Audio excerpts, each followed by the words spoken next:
ਇੱਕ ਮਹਾਨ ਅਤੇ ਰਹੱਸਮਈ ਰਾਜਾ ਜੋ ਕਦੇ ਹੋਇਆ ਹੀ ਨਹੀਂ। 1165 ਵਿੱਚ ਇੱਕ ਅਜੀਬ ਚਿੱਠੀ ਦੀਆਂ ਕਾਪੀਆਂ ਪੂਰੇ ਪੱਛਮੀ ਯੂਰਪ ਵਿੱਚ ਫੈਲਣੀਆਂ ਸ਼ੁਰੂ ਹੋ ਗਈਆਂ। ਇਹ ਇੱਕ ਸ਼ਾਨਦਾਰ ਖੇਤਰ ਦੀ ਗੱਲ ਕਰਦੀਆਂ ਸਨ ਜਿਸ ਵਿੱਚ ਬੇਬਿਲ ਦਾ ਟਾਵਰ ਅਤੇ ਜਵਾਨੀ ਦਾ ਫੁਆਰਾ ਵਰਗੇ ਅਜੂਬੇ ਪੱਤਰ ਦੇ ਰਹੱਸਮਈ ਲੇਖਕ ਪ੍ਰੈਸਟਰ ਜੌਨ ਦੇ ਰਾਜ ਵਿੱਚ ਸਨ। ਅੱਜ ਅਸੀਂ ਜਾਣਦੇ ਹਾਂ ਕਿ ਇਹ ਅਸਾਧਾਰਨ ਰਾਜਾ ਕਦੇ ਮੌਜੂਦ ਹੀ ਨਹੀਂ ਸੀ, ਪਰ ਇਸ ਮਿਥਿਹਾਸਕ ਰਾਜ ਅਤੇ ਇਸ ਦੇ ਸ਼ਕਤੀਸ਼ਾਲੀ ਸ਼ਾਸਕ ਦੀ ਕਥਾ ਅਗਲੇ 400 ਸਾਲਾਂ ਲਈ ਯੂਰਪੀਅਨ ਨੇਤਾਵਾਂ ਦੇ ਫੈਸਲਿਆਂ ਨੂੰ ਪ੍ਰਭਾਵਿਤ ਕਰੇਗੀ। ਪ੍ਰੈਸਟਰ ਜੌਨ ਦਾ ਮਿੱਥ ਖੋਜ ਦੇ ਯੁੱਗ ਨੂੰ ਅੱਗੇ ਵਧਾਏਗਾ, ਅੰਤਰ-ਮਹਾਦੀਪੀ ਕੂਟਨੀਤੀ ਨੂੰ ਪ੍ਰੇਰਿਤ ਕਰੇਗਾ ਅਤੇ ਅਸਿੱਧੇ ਤੌਰ ਤੇ ਘਰੇਲੂ ਯੁੱਧ ਸ਼ੁਰੂ ਕਰੇਗਾ। ਜਦੋਂ ਪ੍ਰੈਸਟਰ ਜੌਨ ਦੀ ਚਿੱਠੀ ਪਹਿਲੀ ਵਾਰ ਪ੍ਰਗਟ ਹੋਈ, ਯੂਰਪ ਯੁੱਧ ਵਿੱਚ ਉਲਝਿਆ ਹੋਇਆ ਸੀ। ਧਾਰਮਿਕ ਯੁੱਧਾਂ ਦੀ ਇਸ ਲੜੀ ਵਿੱਚ ਯੂਰਪੀਅਨ ਲੋਕਾਂ ਨੇ ਈਸਾਈ ਪਵਿੱਤਰ ਭੂਮੀ ਭਾਵ ਕਿ ਮੌਜੂਦਾ ਇਸਰਾਇਲ ਦਾ ਖੇਤਰ ਵਾਪਿਸ ਲੈਣ ਲਈ ਮੁਹਿੰਮ ਚਲਾਈ ਸੀ। ਚਰਚ ਨੇ ਈਸਾਈ ਧਰਮ ਤੋਂ ਬਾਹਰ ਕਿਸੇ ਵੀ ਵਿਸ਼ਵਾਸ ਨੂੰ ਬਦਨਾਮ ਕੀਤਾ, ਜਿਸ ਵਿੱਚ ਖੇਤਰ ਦੀ ਆਬਾਦੀ ਵਾਲੇ ਯਹੂਦੀ ਅਤੇ ਮੁਸਲਿਮ ਭਾਈਚਾਰੇ ਵੀ ਸ਼ਾਮਲ ਸਨ। ਈਸਾਈ ਧਾਰਮਿਕ ਲੜਾਕੇ ਜਿਨ੍ਹਾਂ ਨੂੰ ਕਰੂਸੇਡਰ ਕਿਹਾ ਜਾਂਦਾ ਸੀ, ਆਪਣੇ ਯੁੱਧ ਵਿੱਚ ਸਹਿਯੋਗੀ ਵਜੋਂ ਸੇਵਾ ਕਰਨ ਲਈ ਈਸਾਈ ਰਾਜਾਂ ਨੂੰ ਲੱਭਣ ਲਈ ਉਤਸੁਕ ਰਹਿੰਦੇ ਅਤੇ ਉਹ ਇੱਕ ਸ਼ਕਤੀਸ਼ਾਲੀ ਈਸਾਈ ਰਾਜੇ ਦੀਆਂ ਅਫਵਾਹਾਂ ਵਿੱਚ ਖਾਸ ਤੌਰ ਤੇ ਦਿਲਚਸਪੀ ਰੱਖਦੇ, ਜਿਸ ਨੇ ਸੁਦੂਰ ਪੂਰਬ ਵਿੱਚ ਇੱਕ ਵਿਸ਼ਾਲ ਮੁਸਲਿਮ ਫੌਜ ਨੂੰ ਹਰਾਇਆ ਸੀ ਅਤੇ ਇੱਕ ਮਹਾਨ ਈਸਾਈ ਰਾਜ ਕਾਇਮ ਕੀਤਾ ਸੀ। ਇਹ ਸ਼ਾਇਦ ਇੱਕ ਮੰਗੋਲ ਜੱਥਾ ਸੀ ਜਿਸ ਵਿੱਚ ਪਰਿਵਰਤਿਤ ਈਸਾਈ ਕਬੀਲੇ ਵੀ ਸ਼ਾਮਲ ਹੋਣਗੇ ਜਿਸ ਨੇ ਫੌਜ ਨੂੰ ਹਰਾਇਆ ਸੀ। ਪਰ ਇਸ ਜਿੱਤ ਦੀਆਂ ਖਬਰਾਂ ਬੇਭਰੋਸਗੀ ਨਾਲ ਸਫ਼ਰ ਕਰਦਿਆਂ, ਵਪਾਰੀਆਂ ਅਤੇ ਰਾਜਦੂਤਾਂ ਦੇ ਮਹਾਂਕਾਵ ਕਵਿਤਾਵਾਂ ਨਾਲ ਜੁੜਦੀਆਂ ਅਤੇ ਬਾਈਬਲ ਦੇ ਦ੍ਰਿਸ਼ਟਾਂਤਾਂ ਨੂੰ ਨਾਲ ਲੈਂਦਿਆਂ ਜਲਦੀ ਹੀ ਸਾਰੇ ਯੂਰਪ ਵਿੱਚ ਫੈਲ ਗਈਆਂ। ਜਦੋਂ ਇਹ ਕਹਾਣੀ ਯੂਰਪ ਤੱਕ ਪਹੁੰਚੀ, ਮੰਗੋਲ ਜੱਥੇ ਦੀ ਥਾਂ ਇੱਕ ਮਹਾਨ ਈਸਾਈ ਫੌਜ ਲੈ ਚੁੱਕੀ ਸੀ ਜਿਸ ਦੀ ਕਮਾਂਡ ਪ੍ਰੈਸਟਰ ਜੌਨ ਨਾਮਕ ਇੱਕ ਰਾਜਾ ਕਰਦਾ ਸੀ, ਜਿਸ ਨੇ ਯਰੂਸ਼ਲਮ ਉੱਤੇ ਮਾਰਚ ਕਰਨ ਦੇ ਧਾਰਮਿਕ ਈਸਾਈ ਫੌਜਾਂ ਦੇ ਦ੍ਰਿਸ਼ਟੀਕੋਣ ਨੂੰ ਸਾਂਝਾ ਕੀਤਾ ਅਤੇ ਹੋਰ ਪੱਕਾ ਕੀਤਾ।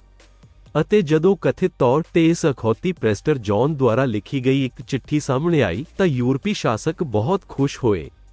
ਹਾਲਾਂਕਿ ਚਿੱਠੀ ਦਾ ਅਸਲ ਲੇਖਕ ਅਜੇ ਤੱਕ ਅਣਜਾਣ ਹੈ, ਪਰੰਤੂ ਇਹ ਪੂਰਬ ਬਾਰੇ ਇੱਕ ਪੱਛਮੀ ਜਾਲਸਾਜ਼ੀ ਜਾਪਦੀ ਹੈ। ਬਹੁਤ ਦੇਰ ਪਹਿਲਾਂ ਤੋਂ ਹੀ ਯੂਰਪੀਅਨ ਨਕਸ਼ੇ ਬਣਾਉਣ ਵਾਲੇ ਇਸ ਮਿਥਿਹਾਸਕ ਰਾਜ ਦੇ ਸਥਾਨ ਦਾ ਅਨੁਮਾਨ ਲਗਾ ਰਹੇ ਸਨ। 13ਵੀਂ ਅਤੇ 14ਵੀਂ ਸਦੀ ਵਿੱਚ ਯੂਰਪੀ ਮਿਸ਼ਨਰੀ ਨਵੇਂ ਪੁਨਰ ਸੁਰਜੀਤ ਸਿਲਕ ਰੋਡ ਦੇ ਨਾਲ ਪੂਰਬ ਵੱਲ ਗਏ। ਉਹ ਚਿੱਠੀ ਦੇ ਲੇਖਕ ਦੀ ਖੋਜ ਨਹੀਂ ਕਰ ਰਹੇ ਸਨ ਜੋ ਇੱਕ ਸਦੀ ਤੋਂ ਵੱਧ ਪੁਰਾਣਾ ਹੋ ਚੁੱਕਾ ਸੀ, ਸਗੋਂ ਉਸ ਦੇ ਉੱਤਰਾਧਿਕਾਰੀਆਂ ਦੀ ਖੋਜ ਕਰ ਰਹੇ ਸਨ। ਪ੍ਰੈਸਟਰ ਜੌਨ ਦੀ ਸ਼ੁਰੂਆਤ ਵਿੱਚ ਇੱਕ ਏਸ਼ੀਆਈ ਸ਼ਾਸਕ ਵਜੋਂ ਪਛਾਣ ਕੀਤੀ ਗਈ ਸੀ, ਪਰ ਇਹ ਜਲਦੀ ਹੀ ਸਿੱਧ ਹੋ ਗਿਆ ਕਿ ਮੰਗੋਲ ਜ਼ਿਆਦਾਤਰ ਗੈਰ ਈਸਾਈ ਸਨ। ਅਤੇ ਜਿਵੇਂ ਹੀ ਮੰਗੋਲਾਂ ਦਾ ਸਾਮਰਾਜ ਘਟਣਾ ਸ਼ੁਰੂ ਹੋਇਆ, ਯੂਰੋਪੀਅਨਾਂ ਨੇ ਦੂਰ ਪੂਰਬ ਦੇ ਹੋਰ ਰੂਟਾਂ ਦਾ ਰੁਖ ਕੀਤਾ ਅਤੇ ਪ੍ਰੈਸਟਰ ਜੌਨ ਦੇ ਰਾਜ ਨੂੰ ਲੱਭਣ ਲਈ ਨਵੇਂ ਸੁਰਾਗ ਲੱਭਣ ਦੀ ਕੋਸ਼ਿਸ਼ ਕੀਤੀ। ਉਸੇ ਸਮੇਂ ਇੱਕ ਖੋਜੀ ਦੱਖਣ ਵੱਲ ਅਤੇ ਇਥੋਪੀਆਈ ਈਸਾਈ ਸ਼ਰਧਾਲੂਆਂ ਨੇ ਉੱਤਰ ਵੱਲ ਯਾਤਰਾ ਕਰਨੀ ਸ਼ੁਰੂ ਕਰ ਦਿੱਤੀ ਸੀ। ਰੋਮ ਵਿੱਚ ਇਹਨਾਂ ਸੈਲਾਨੀਆਂ ਨੇ ਜਲਦੀ ਹੀ ਯੂਰਪੀਅਨ ਵਿਦਵਾਨਾਂ ਅਤੇ ਕਾਰਟੋਗ੍ਰਾਫਰਾਂ ਦੀ ਦਿਲਚਸਪੀ ਨੂੰ ਆਕਰਸ਼ਿਤ ਕੀਤਾ।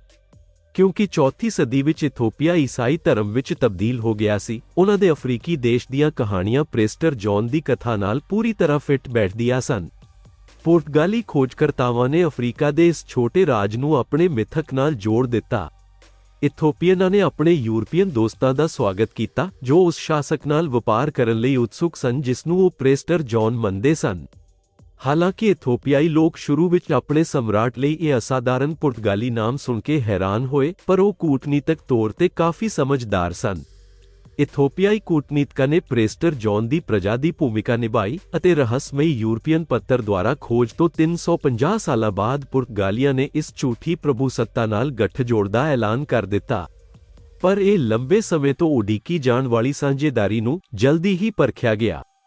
ਇੱਕ ਦਹਾਕੇ ਬਾਅਦ ਹੀ ਅਡਲ ਦੀ ਸਲਤਨਤ, ਜੋ ਕਿ ਇਥੋਪੀਆ ਦੇ ਗੁਆਂਢ 'ਚ ਓਟੋਮਨ ਸਾਮਰਾਜ ਦੁਆਰਾ ਸਮਰਥਿਤ ਇੱਕ ਖੇਤਰੀ ਸ਼ਕਤੀ ਸੀ, ਨੇ ਇਥੋਪੀਆ ਉੱਤੇ ਹਮਲਾ ਕਰ ਦਿੱਤਾ। ਪੁਰਤਗਾਲੀਆਂ ਨੇ ਫੌਜਾਂ ਭੇਜੀਆਂ ਜਿਨ੍ਹਾਂ ਨੇ ਇਥੋਪੀਅਨਾਂ ਨੂੰ ਇਸ ਸੰਘਰਸ਼ ਨੂੰ ਜਿੱਤਣ ਵਿੱਚ ਮਦਦ ਕੀਤੀ। ਪਰ ਇਸ ਸਮੇਂ ਤੱਕ ਇਹ ਸਿੱਧ ਹੋ ਚੁੱਕਾ ਸੀ ਕਿ ਇਥੋਪੀਆ ਉਹ ਸ਼ਕਤੀਸ਼ਾਲੀ ਸਹਿਯੋਗੀ ਨਹੀਂ ਸੀ ਜਿਸ ਦੀ ਯੂਰਪ ਨੇ ਉਮੀਦ ਅਤੇ ਸਦੀਆਂ ਤੱਕ ਭਾਲ ਕੀਤੀ ਸੀ। ਇਸ ਤੋਂ ਵੀ ਮਾੜੀ ਗੱਲ ਇਹ ਸੀ ਕਿ ਅਸਹਿਣਸ਼ੀਲ ਰੋਮਨ ਕੈਥੋਲਿਕ ਚਰਚ ਨੇ ਹੁਣ ਈਸਾਈਅਤ ਦੇ ਇਥੋਪੀਆਈ ਸੰਪਰਦਾ ਨੂੰ ਧਰਮ ਵਿਰੋਧੀ ਘੋਸ਼ਿਤ ਕਰ ਦਿੱਤਾ। ਇਥਿਓਪੀਆਈ ਲੋਕਾਂ ਨੂੰ, ਜਿਨ੍ਹਾਂ ਨੂੰ ਕਦੇ ਆਦਰਸ਼ ਈਸਾਈ ਵਜੋਂ ਸਤਿਕਾਰਿਆ ਗਿਆ ਸੀ, ਬਦਲੇ ਹੋਏ ਚਰਚ ਦੇ ਰਵੱਈਏ ਨੇ ਆਖਰਕਾਰ ਇੱਕ ਘਰੇਲੂ ਯੁੱਧ ਵਿੱਚ ਧਕੇਲ ਦਿੱਤਾ ਅਤੇ 1630 ਦੇ ਦਹਾਕੇ ਵਿੱਚ ਯੂਰਪ ਨੇ ਇਥੋਪੀਆ ਨਾਲ ਸਾਰੇ ਸਬੰਧ ਤੋੜ ਲਏ। ਅਗਲੀਆਂ 2 ਸਦੀਆਂ ਵਿੱਚ ਪ੍ਰੈਸਟਰ ਜੌਨ ਦੀ ਕਥਾ ਹੌਲੀ-ਹੌਲੀ ਗੁੰਮਨਾਮੀ ਵਿੱਚ ਅਲੋਪ ਹੋ ਗਈ ਅਤੇ ਇਸ ਦੇ ਨਾਲ ਹੀ ਇੱਕ ਰਾਜੇ ਦੇ ਰਾਜ ਦਾ ਅੰਤ ਹੋ ਗਿਆ, ਜਿਸ ਨੇ ਕਦੇ ਮੌਜੂਦ ਨਾ ਹੋਣ ਦੇ ਬਾਵਜੂਦ ਵੀ ਇਤਿਹਾਸ ਰਚਿਆ ਸੀ।